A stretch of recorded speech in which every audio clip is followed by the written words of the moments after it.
maires, présidents, gouverneurs, des territoires littoraux de la planète, des îles. Ce matin, il y a eu des séquences extrêmement émouvantes, de témoignages notamment avec le ministre Tuvalu, de cette disparition malheureusement attendue de certaines d'entre elles et des conséquences humaines que tout cela peut avoir. Et lorsque je dis la première journée, c'est pour vous dire également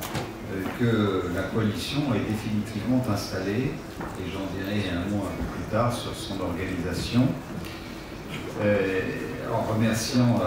avant toute chose Peter Thomson, envoyé spécial du secrétaire général des Nations Unies pour l'océan, dont je veux rappeler que Peter Thomson a été un des premiers, au nom des Nations Unies, à dire il y a le climat, mais il y a l'océan. Et ce qui a un peu conduit à ce premier rendez-vous à New York en 2017. Et donc,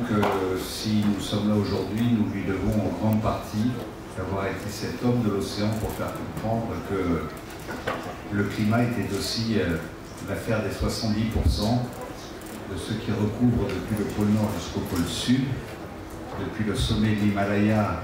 jusqu'au sommet du Mont Blanc ou de la Cordillère des Andes, l'ensemble des glaces qui petit à petit voient leurs glaciers reculer pour faire monter les eaux sur la planète et leurs conséquences.